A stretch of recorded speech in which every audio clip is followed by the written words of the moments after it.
I know that police will look at me and imagine me more likely a criminal. It is a privilege of whiteness that you never have to consider that. I have been stopped and searched in this country every single year since I was 16 years old. I am 50. It's embarrassing, it's humiliating. And if you've never had to experience that, or you've never imagined it as a possibility every time you go outside, that's white privilege. Let's talk about you. You've spoken very eloquently about privilege, and I'd like you to explain what you mean um, when you say that people who come from a position of privilege, sometimes they don't notice the things around them until it's too late. And but also sort of square that with your statement just then that when people are when there's equity, no one loses. Because I wonder if and you said it's hard for people to get their mind around that, but I wonder if they feel that, well, no, I will lose, because that's one of the things that I see is that white people, certainly in this country, and I think anywhere, when they are in that privileged position, as long as even white people who have nothing, as long as I'm treated better than them, the black people and the brown people, I'm good, and I do not want that to change. So they would argue that they do lose. So, yeah, they do argue that.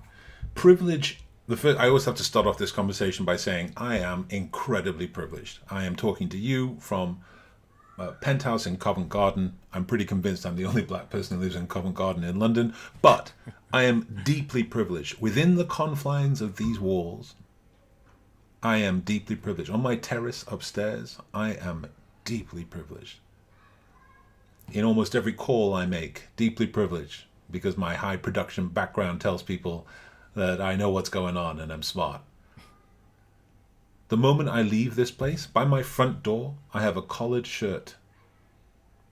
A collared shirt and a pair of jeans that I put on to go to the shops.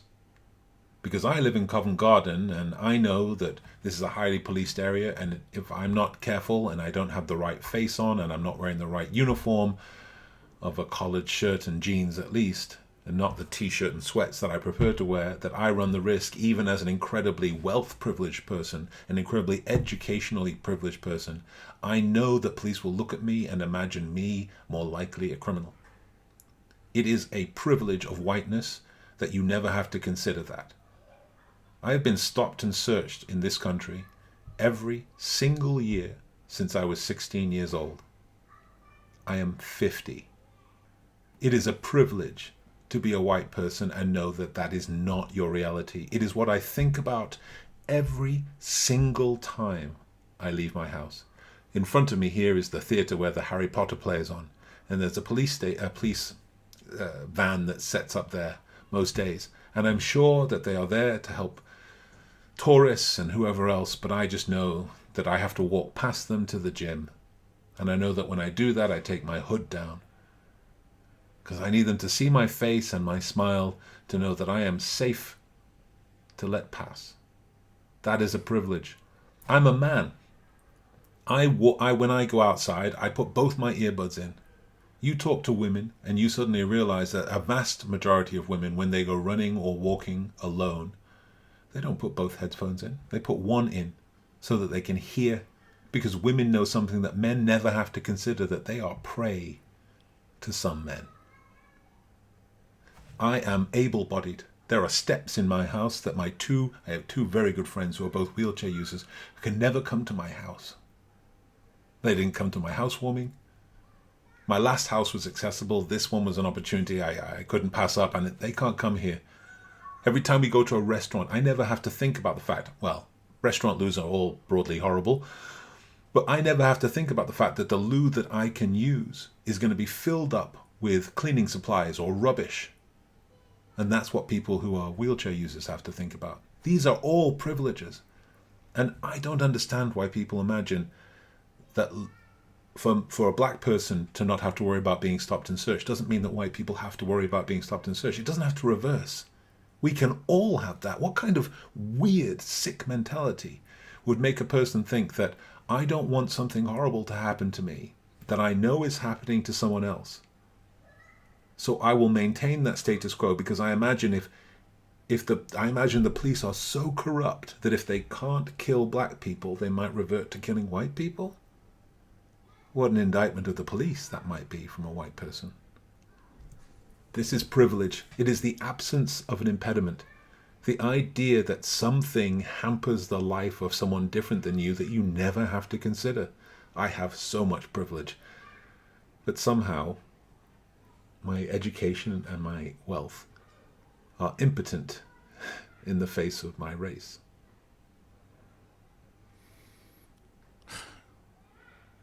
You've been stopped every year. I'm stuck on that, John. Since I was 16.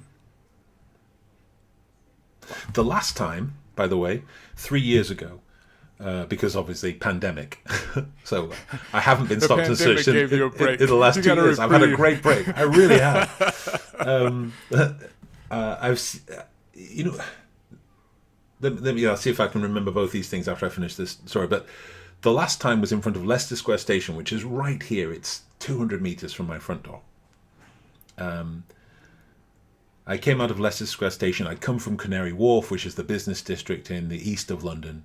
And I know you know this, but some of the people listening might not. And I was wearing a 3-piece suit with my granddad's gold fob watch, which I always wear. It's kind of if I'm in a suit, because I think it's the thing that lets people know that I'm super safe. Because what kind of a nerd wears a gold fob watch, right? And I walked out of Leicester Square Tube Station probably 5:30. So you can imagine pre-pandemic, just thousands of people streaming out, and a policeman grabbed me by the arm gently. It wasn't like a horrible attack. It grabbed me by the arm and said, "Excuse me, sir." And my heart sank when I saw it was a police officer. And "Excuse me, sir." And then they uttered those words that I've heard almost every year. It's not always the same language, but almost every year since I was 16. "You resemble the description." And I just think to myself, and the thing is, many people listening to this will be like, why didn't you react? Why didn't you get angry? And you can't, because then you become exactly the person they think you are. So I go through the rigmarole of a 2-minute process. It's just 2 minutes, because once they hear me talk, they're like, oh boy, I've got the wrong Negro here. But I'm in a 3-piece suit, and a nice one, with great shoes, with my granddad's fob watch. I am 6'9". I am 25 stone. Who is this man who looks like me? I've got a big white beard. Who is this man who looks like me? Another officer waved him off after about 2 minutes, just telling him, no, let him go.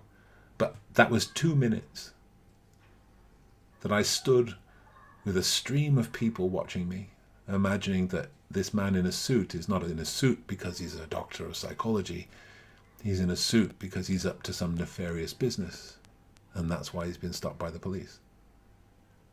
It's embarrassing, it's humiliating, and if you've never had to experience that, or you've never imagined it as a possibility every time you go outside, that's white privilege.